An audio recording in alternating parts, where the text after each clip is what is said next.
আসসালামু আলাইকুম। Hi everyone. গতকাল প্রাইভেট শেষে একটু ফ্রি টাইম ছিল, তাই ভাবলাম আম্মুকে নিয়ে ঘুরে আসি। তো রাস্তায় যেতে লেগে দেখলাম এই ফুল গাছগুলোতে একদম থোকা থোকা হলুদ ফুল ফুটে আছে। দিয়ে আর কোথায় যাব, আসলে তো ভার্সিটি। আসলে আসার মূল কারণই হলো এখানে নাটক দেখার জন্য। তা আমার মামা এলেন মামা, সে হচ্ছে রাজশাহী ইউনিভার্সিটিতে পড়াশোনা করে, তাদের একটা নাটকের প্রোগ্রাম ছিল। তাই আম্মু বলল যে চল নাটক দেখে আসি।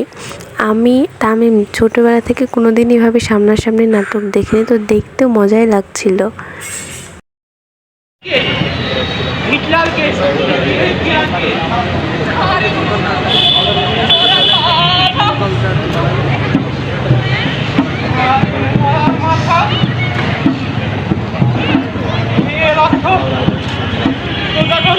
ইতিহাস দিয়ে ছাটাইয়া মারিবে আপনাকে বললে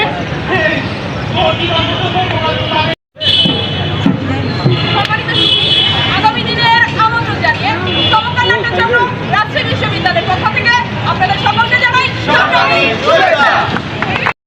এই তো নাটক দেখা শেষ করতে করতে প্রায় সন্ধ্যা হয়ে গেছে। আর এখানে তামিমের কাণ্ড দেখেন, ওই কীভাবে হাঁটছে। আমাকে বলছে এই ভিডিওটা তুই দিস না প্লিজ। আমি তাও দুষ্টুমি করে দিয়ে দিলাম। আর আজকের আকাশটা এত সুন্দর ছিল। আর নাটক দেখা শেষ করে বাসায় যেতে যেতে প্রায় সন্ধ্যা হয়ে গেছিলো। তাই আকাশটার দিকে তাকায় আছি, আর এত সুন্দর আকাশ, তার মধ্যে পাখি উড়ে যাচ্ছিল, অনেক সুন্দর লাগছিল। মানে সন্ধ্যাবেলা পাখিরাও তাদের বাসায় চলে যাচ্ছিল। আর আমি যখনই বাবাকে বলি ঘুরতে নিয়ে যেতে, বাবা সবসময় রাতের বেলায় ঘুরতে নিয়ে আসে, কারণ রাতের বেলা রাজশাহী শহরটা কি সুন্দর লাগে অনেক। তো বাসায় এসে বাবা অনেকগুলো ফুচকা নিয়ে আসে, কারণ তামিম জেদ করে ফুচকা খাবে। তাই ওর যেহেতু টিচার আসবে, বাইরে বসে খাওয়ার অত টাইম নাই, তো বাসায় এনে, আর আমার ফুচকা বানাতে অনেক ভালো লাগে, তো আমি এদিকে ফুচকাগুলো বানায় নিচ্ছিলাম।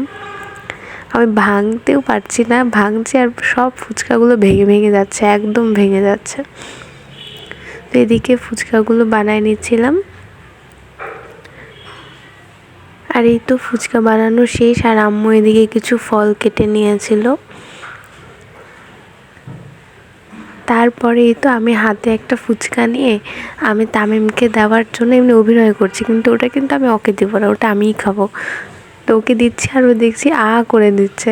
আমি খেয়ে নিয়েছি, আর ওই পরে লজ্জা পেয়েছে। তো আজকের ভিডিওটা এই পর্যন্তই। সবাই ভালো থাকবেন। আল্লাহ হাফেজ।